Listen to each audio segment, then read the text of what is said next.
Hello. In episode 10 of Airs for Architecture's third series, I spoke with Katrin, Bohn and André Viljoen, partners at Bohn and Viljoen Architects, but for this conversation, authors of two books, Continuous Productive Urban Landscapes, published by Elsevier in 2004, and Second Nature Urban Agriculture, published by Routledge in 2014. Airs for Architecture, a podcast about architecture, buildings, urban culture and space. Hello and welcome to another episode of Airs for Architecture. I'm talking today to Katrin Bohn and André Viljoen. Katrin, André, would you be so kind as to introduce yourself? Okay, my pleasure. My name is Katrin, as Ambrose already introduced. I am an architect by training, but since more than 20 years, I'm working also as an urban designer, an urban practitioner, as I call it often. And together with André, and I think this will be the subject of today's podcast, together with André, I have been working since, also about 20 years on design strategies that aim to improve urban food systems and with an I stopped. I lost my sentence, so this needs to be cut out already.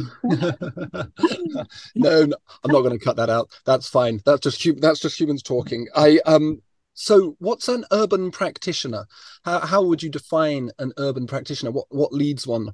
How does one get to be an urban practitioner?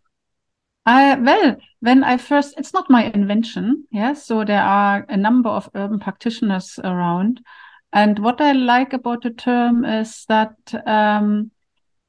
it creates openness as to what I'm actually doing. As an architect, if I tell you I'm an architect, you immediately have a certain picture in your mind as to what I'm doing, which is probably building houses or schools or hospitals, and wearing a hard hat, and sitting at a drawing board. And this is not at all how my practice as an architect has developed over the last 20 years. So I much more fall into a category which is maybe also called alternative practice in architecture, where basically the fact that I hopefully have a certain spatial understanding, but also an organizational understanding, leads to me being involved much more in processes that probably on a large, in general, relate to spatial appropriation, to changes in spatial usages, to proposals of how space in general can be used more sustainably. And that space then is not only architectural in a traditional sense. It could be buildings, it could be surfaces on buildings, but it could also be open spaces in the city, subjects that traditionally would maybe be much rather related to urban planners. And then the other interesting thing I think about our practice is that we practice and we are practical. So in this area that André and myself are going to describe, we would plant vegetables, for example, or we would engage with local communities, and we would sit in workshops and meetings. So a type of practice that is encompassing more than what we traditionally would associate with architecture, I guess. So that's really wonderful. That's a lovely way of describing it. We can come back to that through the framework of these books and this paper that you sent me. But André, how do you follow that? Yeah, that's well, I mean, I'm also an architect, and my background is in, I guess, always an interest in kind of alternative architecture, but in, for example, the old solar energy movements from the 1970s and all the rest. But in parallel to that, an interest in the, I suppose, iconic sort of pieces of architecture from the 20th century. You know, I mean, I became an architect at school, actually, in South Africa. I can still remember seeing this first picture of the Villa Savoy in Helen Gardner's History of Art in, I don't know, 1975 or something. And at that point, in that kind of South African context where I grew up, the whole idea of modernism and modern art were, of course, seen as very radical and kind of tied into a whole idea of opposition to apartheid and all of these things, just in the sense of another world was kind of possible. So I came to architecture really through an interest, I suppose, mainly in kind of, well, at that, like, this is at school, but like in painting and stuff, and then seeing architecture, and always being interested in kind of construction and physics and things like that as well. But anyway, so I studied then in Dublin, in Bolton Street, a very practical school of architecture. It's now Dublin Technical University. And then I was also involved in self-built boats and catamarans, somebody called James Warham and Hanneke Boone. But anyway, I sort of ended up then working at somewhere called the Low Energy Architecture Research Unit, which was an early research centre at the University of North London. And that would have been in the 90s. And that was a point when North London actually had a really rich mix of practitioners, really curated by somebody called Helen Mallinson, who was the head of the school. So we had Caruso St. John, we had C.J. Lim teaching, Florian Bagel was the professor. So there's a real culture of people talking about design. And there were also then, for example, the Low Energy Architecture Research Unit, which was run by people called Yvonne Dean and somebody called Mike Wilson. And Yvonne Dean had been really involved in alternative practices, like feminist practices, and bringing in different people to learn, get access to architecture. So anyway, through that whole kind of, the more I think about it, reflect on it, it was that whole kind of culture really there was really stimulating. And it was both stimulating, and plus it also made you want to engage and kind of, you know, demonstrate what you were interested in. And yeah, and then there was always this conflict between low energy architecture being sort of boring and high architecture, you know, having no constraints. Though interestingly, and I won't go on too long, but interestingly, sort of in parallel to the North London studying, I was doing some teaching at East London, which is where Katrin and I met, doing a master's in sustainable architecture. And that was a point when Peter Salter became head of school there.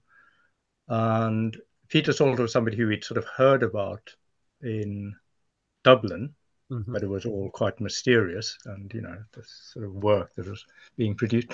And what I found really interesting with Peter Salter was he was as interested in low energy architecture as, you know, those of us working in that field. You know, but he was interested in the architectural kind of consequences of it as well.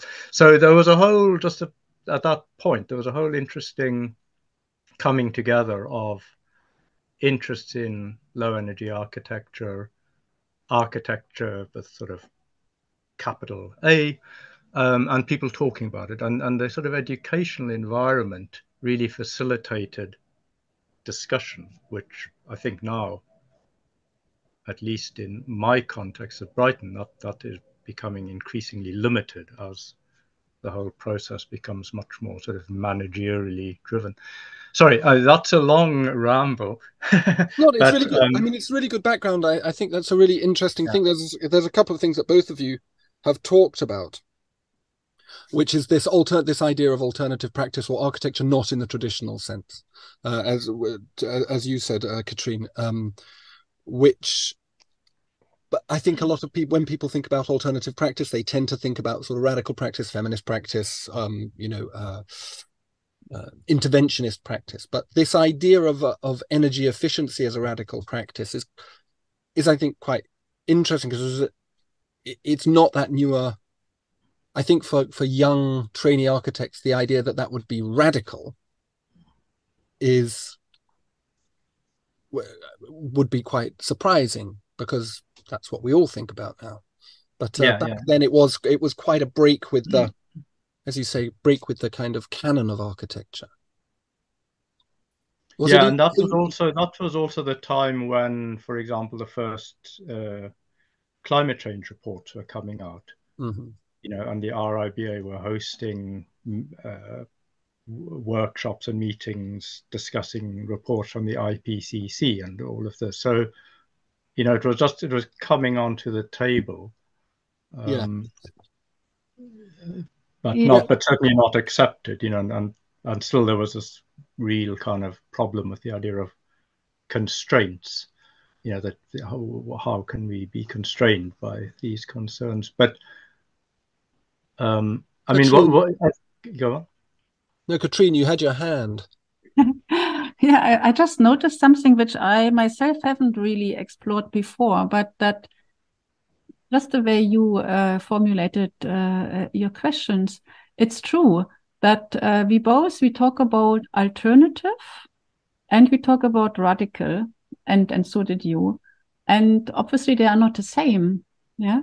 So, and that, I find that quite interesting to, I don't know whether this is the right thing to do right now, but to explore more, what is it actually that we mean with alternative, and is alternative the same as radical? Obviously it's not. Yeah. So the idea of finding an alternative, this is maybe what we both were interested in, André and myself. And we may ask ourselves, why actually are we looking for alternatives? Yeah. And then the question is really, must be asked, does the alternative need to be radical? And how radical does an alternative need to be? So what actually, why does it happen, to say it differently, that we also would like to see the alternative as being radical? Yeah. And at least for me, I think that also highlights a bit the backgrounds where I come from. And I do think that I come indeed also from a environmental, societal ambition, which is to, indeed, basically use my time and energy and enthusiasm in architecture in order to contribute to this creation of the better place, basically. And the better place meaning one that is environmentally friendly and that is socially adept and that is beautiful. Yeah. So I'm probably much more interested in the alternative. And if it turns out that the alternative has to be radical, then be it. Yeah. So, and that's something which.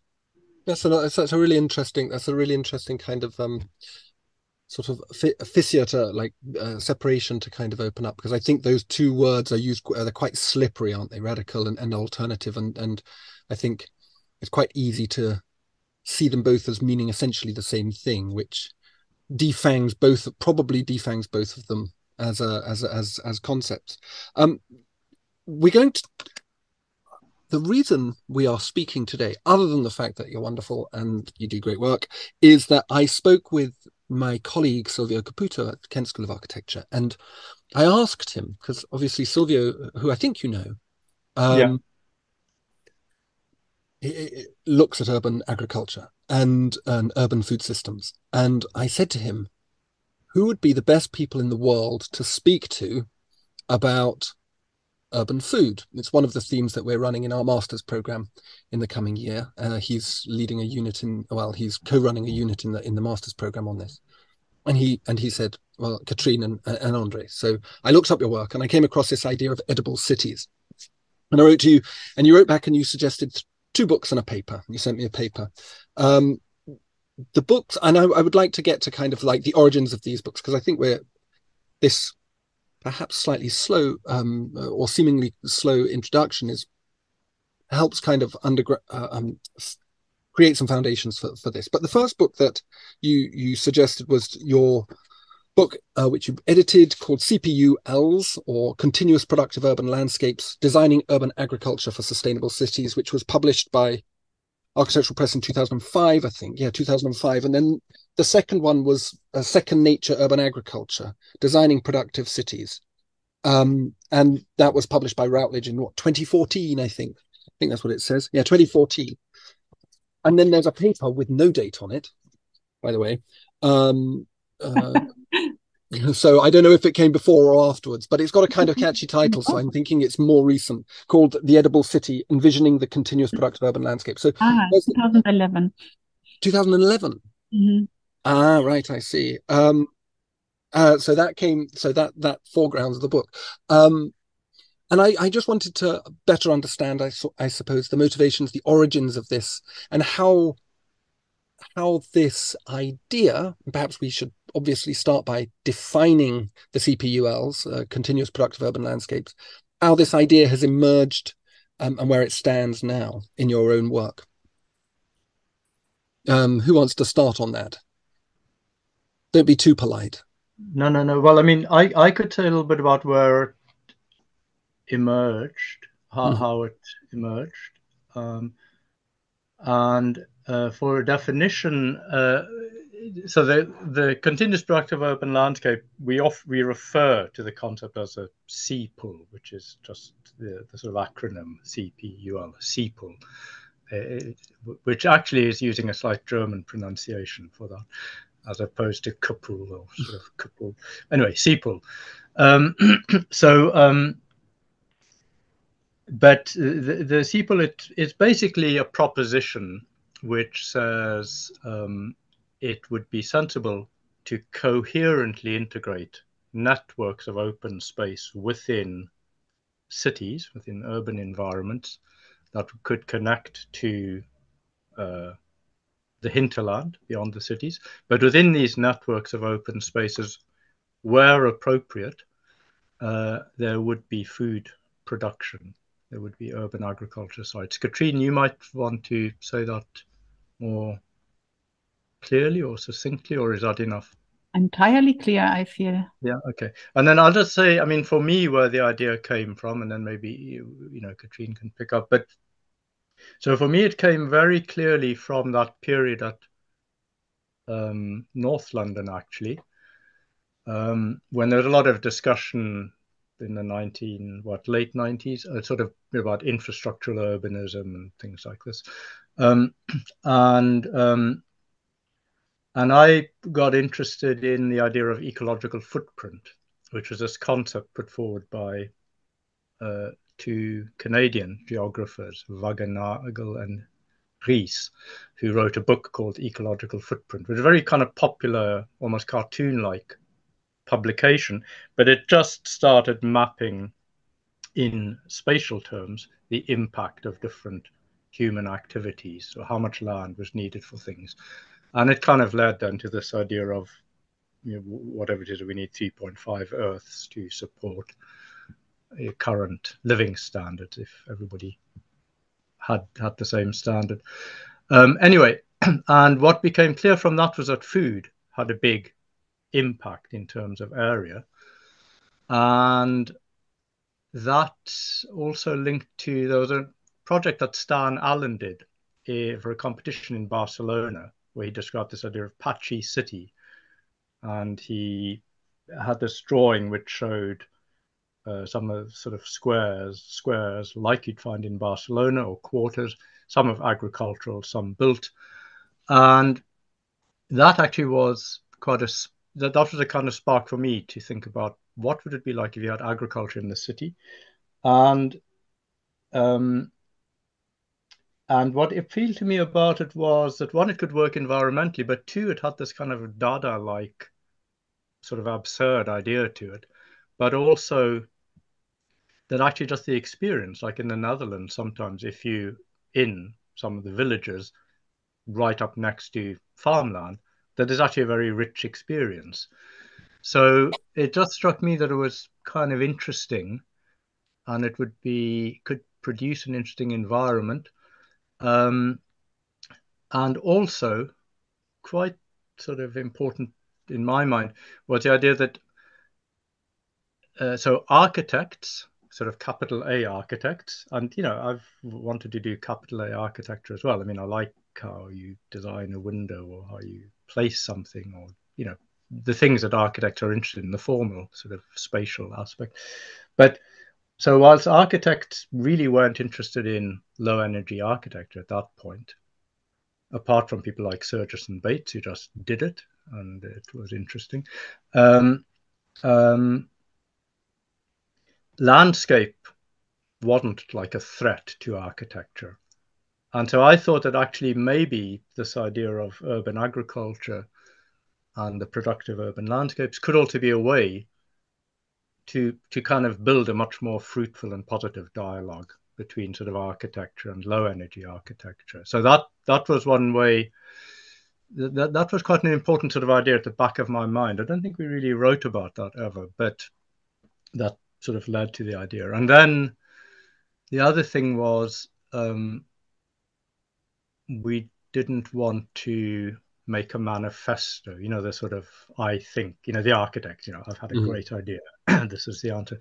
So we did a lot of work, which is in the first CPULs book, trying to see if objectively there was a case into environmental terms for organic agriculture in the city to reduce the greenhouse gas emissions. And then we used architectural competitions as a way to just take a brief for a project and see if you could include urban agriculture in that. And we did a Europan in what year? Can you remember which year it was, Katrin? In 1998. Yeah. And we were runners-up in that project. So anyway, we used competitions to try and test these ideas architecturally to see if you could actually integrate the urban agriculture with a design, that had other requirements. And I think in one of your questions, you sort of suggested that we might speak about today was, what do we mean by design, like an urban design strategy for the CPUL idea? And in a way, that's what it means to me. I mean, just, could you integrate these productive spaces, urban agriculture, in ways that they don't detract from other activities in the city? But yeah, I mean, and then we did a lot of field work in Cuba and different places. We did exhibitions working with some Cuban artists and the English artist Tom Phillips, who was interested in all this stuff. But sorry, maybe Katrin can. Yeah, Katrin, I mean, what is the lineage of this? I suppose that's it sort of seems to me to a little bit fit within a regular discourse within modernism around the deficits of urban life, of I suppose industrial and now post-industrial urban life. Is that how you came? Not is that how you came to it, but like, do you see this these CPULs as a kind of continuation of that? Yeah, it's an interesting question, and I probably wouldn't have formulated like that. And it comes again back to this idea of the alternative, or the radical. And I completely agree with everything that André did say. Yeah, but maybe then with reference to your question, this is maybe where for us this idea of infrastructure came in, and of the continuous productive urban landscape. And maybe also for myself, one of the main deficits in our current urban life, as I would have seen it around the turn of the century, would have been how people use the city and urban space, city space, on a daily basis, which has both to do with traffic, but also with how to overcome distance, and with the richness and the beauty of the experience. So that was something that between us, with André and myself, we would be discussing a lot. So there was this idea of what could be measures in order to, in a low energy sense, lower our ecological footprint. But then there were also these thoughts we had as to, at the end, we like living in a city, but we would like to have a city which is more beautiful and which is more amenable to alternative ways of moving around. Basically, often also non-car alternatives. So, and that, I remember that, and I do really like the memory that we would walk through London, basically our southeast London. At that time, I was still living in London, walking around London, and in a very practical sense, trying to imagine what would it be like if city development either had been different to what it was, or could be readapted in a infrastructurally,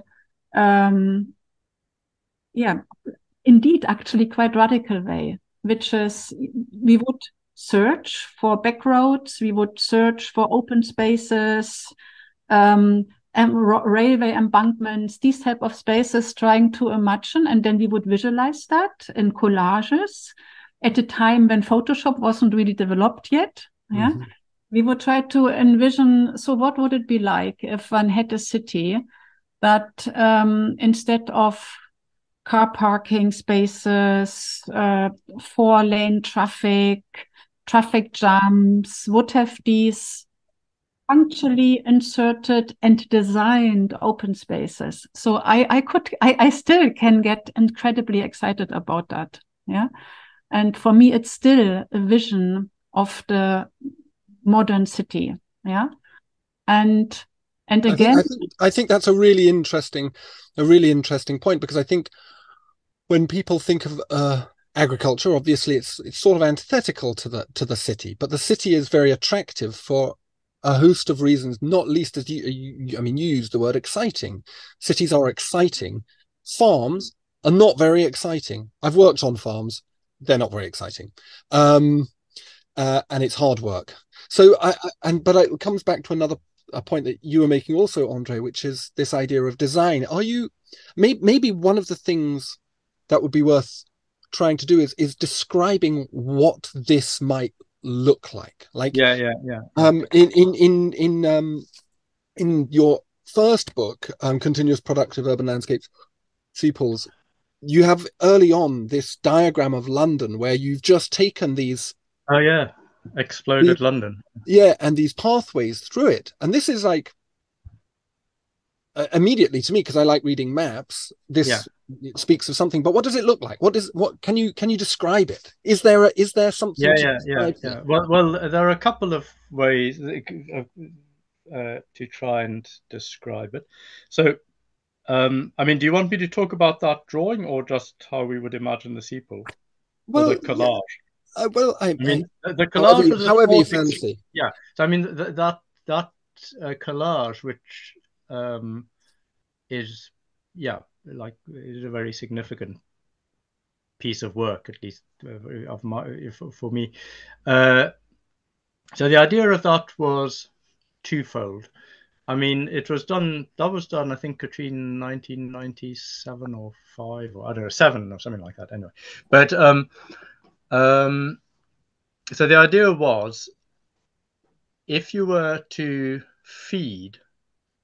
supply all of London with fruit and vegetables based on the yields you would get from a well-managed allotment, so not like super efficient or anything, but and at that point, London had a population of 7 million, and the general sort of rule of thumb from allotments was that you need 100 square meters, 10 meters by 10 meters, to feed a person. So I just multiplied whatever that is, 100 square meters by 7 million, and you get an area. And then I printed that area to the same scale as an A to Z London map that we had. But had this really nice book from the 1930s on how to grow your own vegetables, which was these beautiful little line drawings of vegetables, and used that to represent the urban agriculture areas. And then literally just cut London into strips and inserted these strips of food growing, which together, the area of those equated to the area that you would need if London got all the fruit and veg from allotment. And the idea in my head, I just wanted to see was like, how much bigger would London need to be? Like, it was to test whether the idea had some plausibility. Would you need like 10 times the area? And what surprised me about it was, well, you had to get bigger, but not like impossibly bigger. So it sort of suggested that actually this idea could be plausible, because that's what we were trying to work out for ourselves and definitely convince people. And then the other thing was just to take that map literally. Just imagine you had this strip of agriculture, and one of them happened to sort of cut sort of through Green Park and sort of past Buckingham Palace and Victoria Station. And you just imagined it, and I just thought, well, actually, that would be really interesting. But if you ask of examples of what these spaces would be like, the continuous productive urban landscape. So the one example we often would give would be, say, imagine Venice, but with the canals as fields. Instead of the canals, that's the continuous productive urban landscape. So in a way, that's quite an easy way. And what's nice about that is that you can see that you could have these networks of open space and retain an urban setting. And then the other example, which at least for people in the UK is probably a fairly easy one. Well, it depends whether you've been there or not, but is Central Park within Manhattan. The way that Central Park sits as an open space, which is really large in a very dense area, but taking into account the fact that Manhattan is really like a tiny city because it's so narrow. And I mean, what really surprised me about Manhattan was how it had a sort of a seapool quality to it, because basically you have the avenues running whatever. Well, I probably got the wrong way around. But anyway, if you look north-south, you're in an urban environment. If you look east-west, you can always look out and you can see one of the rivers. And you can see, as it were, the landscape. So it's that form of Manhattan is one way of trying to imagine what a seapool would be like. And we did some little collage project where we just extend Manhattan sort of extend the street pattern and then have an area of productive landscape and another area, like a series of strips. And that goes back to what Katrin and you were talking about, what we absolutely didn't want with the seapool idea was that we are producing some kind of suburbia.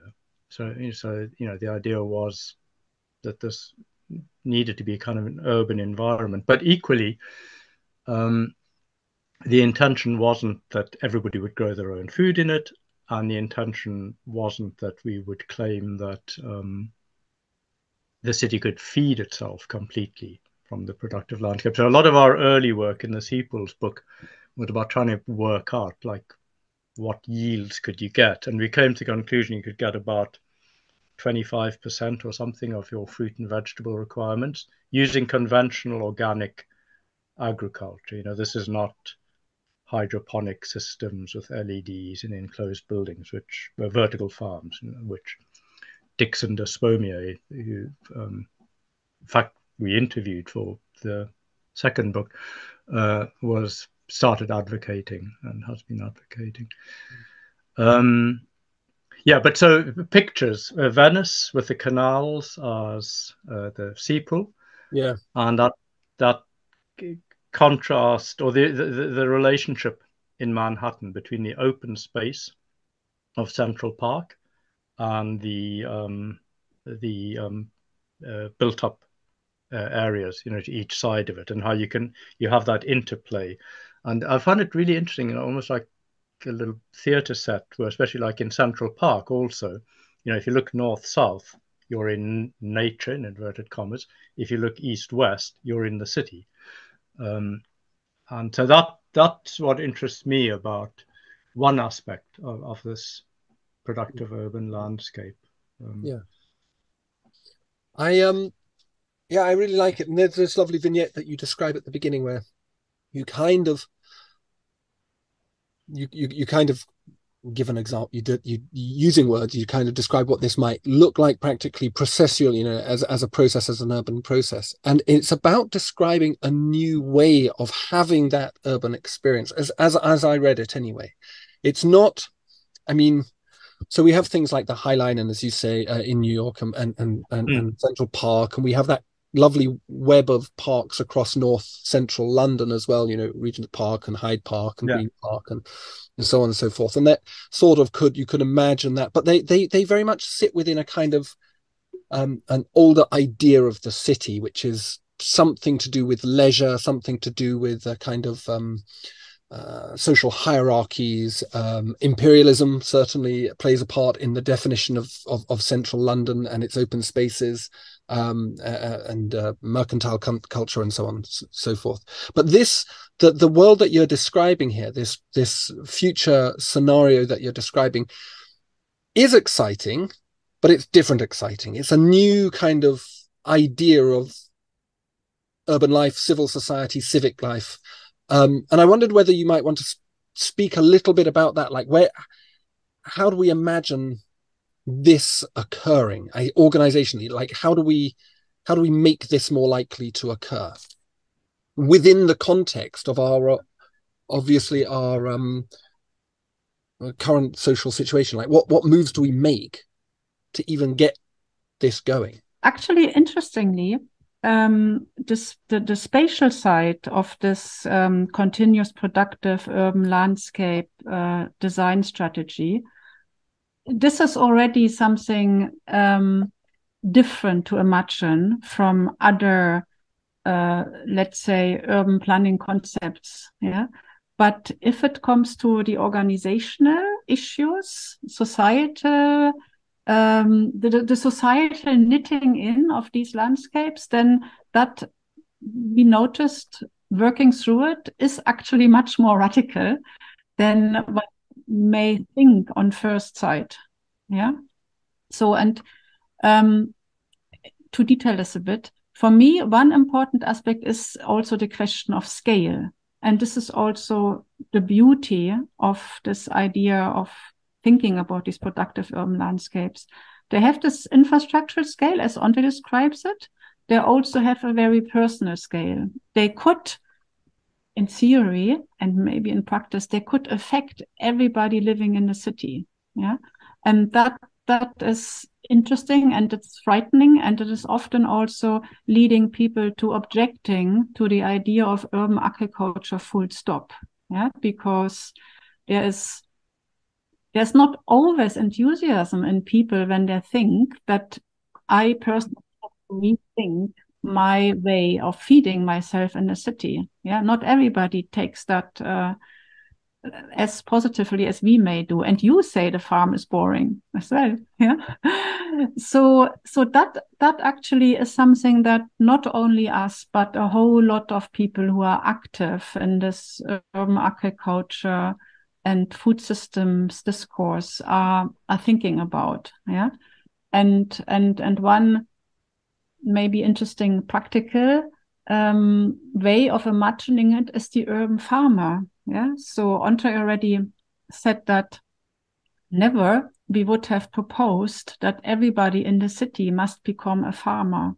Yeah. Yet, in order to manage these agricultural spaces, which are not allotments, I mean, you are right. we are thinking about leisure a lot when we think about the CPULs, but in terms of producing food and quantities that are sufficient to even only feed people to 25% with fruit and veg, you need professionals. Yeah, so you need professionals that tend the fields, that harvest, that plant, that collect, that process, that distribute. It's an industry in itself. Yeah, and if you look at the original urban agricultural definition by Jack Smith and Joe Nasser in 1996, I think. That's how they described agriculture also as an industry. Yeah. And if one continues thinking about that, which is not really architecture, but which falls into the remit of designing for agriculture, then you notice how radically the thinking actually has to be if you really wanted permanently or at least long-lastingly integrate these spaces for food growing. Yeah. So you need an urban farmer. You need a new type of machinery, because in the dense city you couldn't work with what you may see on industrialized agricultural fields. You need distribution systems which are much more localized. Yeah. And you need consumers who are also willing to buy the produce. Yeah. Which as you can imagine, as we know from the organic movement, is very likely at a higher price than what you may buy in the local supermarket. So it's an incredibly complex. It's an incredibly complex system that we tapped into by starting to think spatially about what would it be like if one were to produce more food in the city. And if you start thinking about it systemically, i.e. primarily around the food system, then it becomes really radical if it were to be followed through to the full extent in our current dense European style cities. Yeah. But I think there's another point just to pick up on that, which is interesting, which is so if you have the urban agriculture spaces in the city, if they can operate in different levels. So, for example, when we started this work, it was when Cuba was in this economic crisis after the collapse of the Soviet Union, and we did quite a bit of work there. And there, they would have commercial, effectively market gardens in the city, which are called organoponicos. And there's one photograph which is in the CPULs book, which is quite an important one for us, which is from the city of Cienfuegos, which is basically it's a square which was surrounded by 4 housing blocks from the 70s or so, prefabricated blocks. And then in the middle, in the square, which probably used to be a parking lot or something, is a market garden with these strips of, really intensely cultivated organic agriculture. And so that's a curated piece of ground. And what I thought was really interesting about that is it provides this visual environment for the inhabitants around it who are not farmers. But it's just like when we go to the countryside and we enjoy looking at the countryside, there's that same effect. And Katrin did a really nice project in Berlin, in Marzahn, where there's also a housing area with a urban agriculture field and just some footpaths that run through it. So these commercial fields provide sort of ancillary benefits to the population, residents, who are not farmers. But, for that to work, the way the cost, the farmers would need to be paid properly. Yeah, and that's one of the big problems. Yeah, and obviously, and that also goes into how we value land. So the other idea we talk about quite a lot is the idea of trying to convince ourselves that open space in cities should be thought of as essential infrastructure. And since we did all this work, that side of the thinking has moved on a lot, in terms of green infrastructure, ecological corridors, all of that. When we started the work, that people were not that wasn't on the agenda. I mean, it wasn't being discussed. So at the moment, at least the idea of putting in networks of landscape space into cities is not radical. I mean, the reality, of course, if you look in the UK or London or somewhere, is highly challenging. And then there's another kind of space which is much more the kind of space that people occupy adjacent to food growing space. And probably, I don't know if Katrin would agree, but probably the most an exemplary example of that, in Berlin, would be somewhere which is called Prinzessinnengarten. It's changed a little bit, but it had a number of years as a kind of social gathering space, including a food growing space and a kind of a space for gathering, which operates just like, I think, that introductory chapter to the CPULs book that Katrin wrote about walking through a CPUL in the summer and in the winter. So there are these two aspects in terms of how these kinds of spaces can interact and contribute to the city. And old Tom Phillips spoke about, I mean, we spoke a lot about ornament and urban agriculture as a form of kind of organic ornament. He wrote a treatise on ornament quite a few years back, and he had some definitions about like how you draw ornament, and he uses words like repetition, hatch, branching, forking, and all those words describe exactly what you would see in a market garden, effectively. So that's the other sort of another aspect that, again, I find really interesting. Very rewarding. It's very rewarding sort of area to start playing around in. I'm very conscious of time. I would love to talk about the impacts of these CPULs on the way that architecture then performs on its boundaries. I'm very interested. It's a sort of permacultural principle of, borders are creative. If you put these CPULs through, you would immediately create this discourse between urban fabric and farming fabric and the forms of leisure. But we have very few minutes before Katrin, more interested to go, but I would like to kind of understand how the architect operates in this context.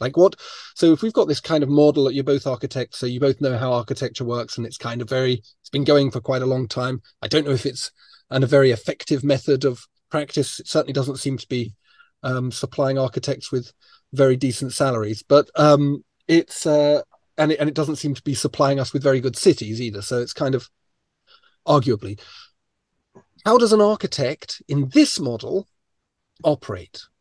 And I want to come back to the very beginning where you talked about alternative practice. Does the architect essentially become, or what do you describe yourself as, an urban practitioner? Is this new idea, like you are an activist, you instigate programs, you act small and scale up, or is there still opportunities for a big client to come in and point to the big architect and say, give us a plan and bill us as you normally do? Can I ask another question? Can you show me the image that you said there's one map that you liked, just to double check that we described the right one? Well, it was interesting, actually. This was the one that I was talking about.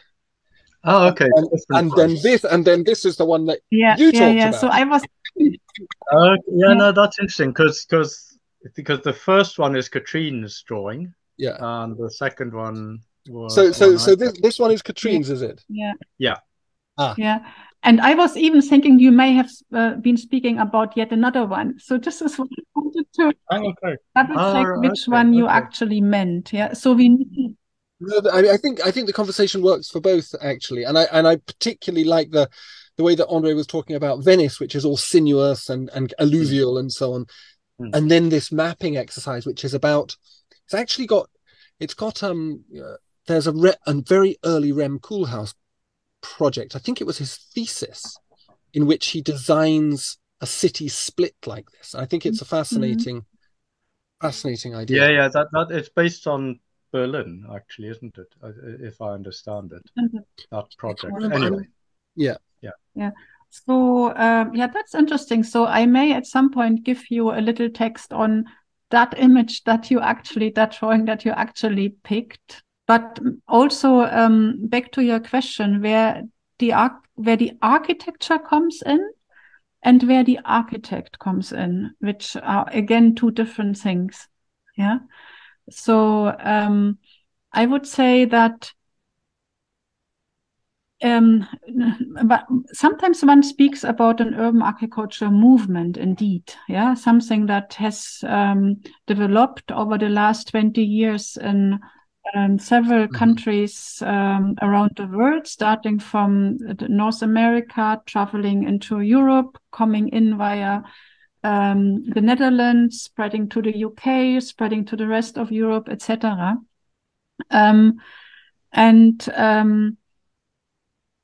And interestingly, a lot of the urban architecture movement is actually being led by architects. So not by landscape architects, not by urban planners, but for some reason, it seems to be something that architects, A, were fascinated with, and B, were also able to look at with sufficient naivety in order to move the discourse on. Yeah, so this is how I explain it to me, that architects were at the forefront of this movement, including ourselves. Yeah, without being either farmers nor planners nor landscape architects, but being able to deal and work with different inputs and with different demands that come from the spatial side, from the social side, issues like obesity, issues like watering infrastructure, and we could somehow, or luckily were able to fit that sufficiently together to make this case for urban agriculture. Yeah, so I find that interesting that architects, A, were in it from the beginning, but B, again, not in their traditional capacity of building houses. Yeah. And I would argue this is still the case. So if architects engage with urban agriculture, they engage with it much as you described it in your brief words, which is participatory, working, being the activist. I still feel that often that I'm the activist. I'm just starting a new project in a small town in Germany, in Germany, where basically the idea is to hopefully convince the city to become an edible city, but starting with a community garden. Yeah. And this is another thing you picked up, that when we started to work on the subject area, there was indeed also no interest in large scale planned thinking about productive urban spaces in a sense that they are food productive. So we early on thought, and not only us, I mean, internationally, other urban agriculture enthusiasts, we started with this punctual idea. One has to create projects, one has to create visual examples of what these cities could be like. Yeah, so it was an activist approach. It was an art-based approach. Our early projects were all funded by arts organization. It was a lot of work, basically, where, again, also the artist, as somebody who tries to think alternatively, was at the forefront of this development. Yeah, and in terms of architecture, I think maybe the most interesting development is that urban agriculture started as an open field planting idea. Yeah, not only us, but also elsewhere in the UK and Canada and France. And then it moved into rooftop farming, for example, yeah, or vertical farming. And this is where I see the most benefit in terms of how architecture and urban agriculture can, spatially in buildings, liaise. And I would say that the pioneers on that front currently is France and Paris, who have indeed set up a rooftop program where I can't remember how many thousand square meters of roof surface are being transformed into food productive spaces, green spaces in general. Yeah. So I find that It's fantastic. But I think, André. No, it's okay. No, I was going to say, I mean, it's also like in parallel to these projects Katrin's talking about. There's a lot of work around policy stuff. I mean, Katrin's been doing a lot of work in Germany with food policy councils, and I've started doing a little bit of work with a team in Brighton, the Brighton and Hove City Council, looking at food systems and trying to embed these ideas into the discourse. But I think what we can see, at least what you can see in just the London situation anyway, is that, when Katrin and I started this work, it was sort of, in the UK context, it was kind of seen as interesting, like interesting idea. But the fact now that, like, the Hackney School of Food, this little project by Sermon Weston, I don't know if you know this project in London, very simple but very beautiful and very effective, or projects by Practice Architecture that are at this stage, some of them are still speculative, but they're all linked around food. So it's getting onto the agenda, but it's a really slow process, and the challenge of getting it into policy, which is really important, that's a lot of ongoing work. And there are other practices, who've been working on this kind of in the background, but significantly, like, for example, Ash Sakula, the practice in London, who are, have always been interested in this idea. And I wanted to finish that transition from the ground-based open field agriculture. I wanted to also finish this from our perspective. We recently noticed that we are working in this field now for about 30 years, or 25. And if we then cluster our work into, let's say, 8 to 10 year blocks, then the first block was this idea of making the case for urban agriculture, i.e., first of all, identifying it as an opportunity for cities and trying to convince the public, but also decision makers, that it is a good idea ourselves. Then we had another block of 8 to 10 years, where actually, as we said earlier, we trialed what could this be like: competitions, art-based projects, installations, exhibitions, this type of work, which was very small scale and which was very much to create visual examples of space that is inhabited by plants, by edible plants, and by humans.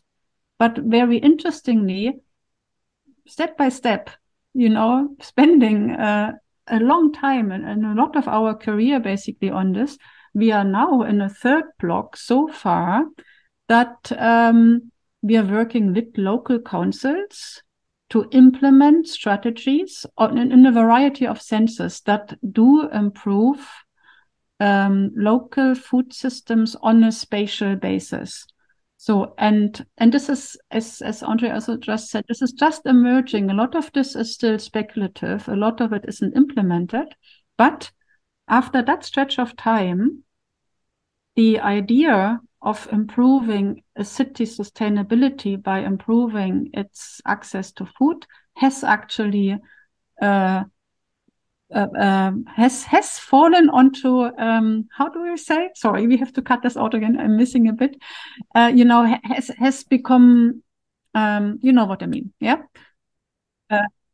Yeah, it's becoming part of the Becoming mainstream. part of the mainstream, and that it is such a long process, and it is not again, it is not how we usually practice as architects, where we have a client and we develop a project and it is being implemented, or probably it's not implemented. So we have basically now spent 25, 30 years, but I would say with the big success that there are now local councils, or housing associations, also large-scale housing associations, or, as André says, architectural competitions, architectural demand that actively and proactively include these food-producing elements into their work. So that,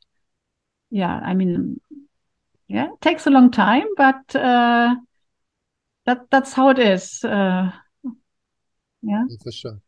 I mean, the project I was thinking of with Rem Koolhaas is his Exodus project from 1972, where he cuts this giant swathe through. But when you were talking, Katrin, it reminded me, and also you, André, it reminded me of Oswald Unger's Berliner Green Archipelago, where you've got this idea to begin with of small-scale pepper potting of interventions, which over time would join up through, I suppose, organic processes of urban growth. And I suppose that might be, that's sort of your second phase, isn't it? That's your second kind of thing. But now that policy has become involved, still they will be working at these smaller scales towards a kind of rhizomatically, like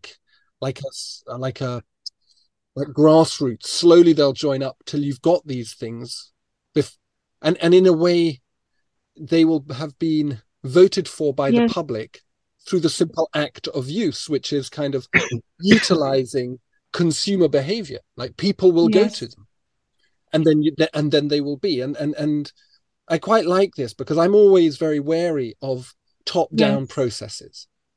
They tend to fail. They don't make for happy people. They instrumentalize the poor.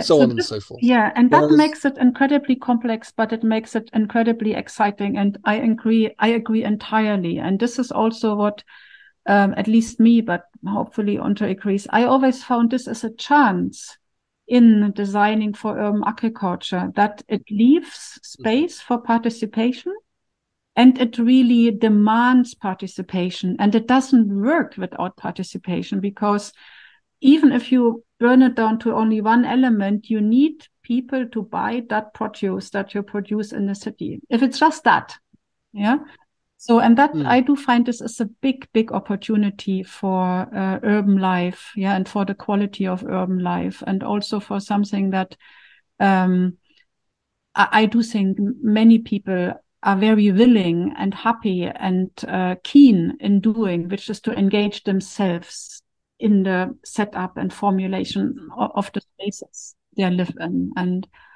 so, and this is where probably the urban agriculture movement also has the biggest impact in this sense of enabling participation and demanding participation. That is a beautiful point to finish on, and a wonderful high point, giving us, I think, an elegant narrative arc. Thank you so very much, Katrin and André. I've really enjoyed hearing you speak. Yeah, no, it's been really nice. I've enjoyed it as well, just to reflect on it all again. Very much so. Forget city beautiful. How about city delicious? Thanks to Katrin and André for taking the time to speak with me. It was great, was it not? See the podcast description for links to their respective practice and academic profiles, and to the books too. You should probably get them.